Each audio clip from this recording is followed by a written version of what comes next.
எனக்கு என்னவோ பக்கத்துல இருக்கிறது உங்க ஃப்ரெண்டு ரம்யா தான்னு தோணுது.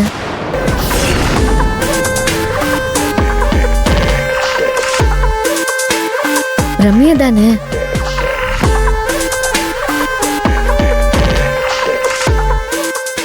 ஏய், உனக்கு இப்ப என்ன பிரச்சனை? எனக்கு தூக்கம் வருது, தேவலாம் எனக்கு தொந்தரவு பண்ணாத சொன்னா இல்லையா? இல்ல, இப்படி ஏதோ ஒரு குப்பையில இருந்து பழைய அழுக்கு பிடிச்ச போட்டோ எடுத்துட்டு வந்து இது நானா ரம்யாவான்னு கேட்டு தொல்லை பண்ணிட்டு இருக்க. இங்க பாரு, இப்ப சொல்றேன், நல்லா கேட்டுக்கோ.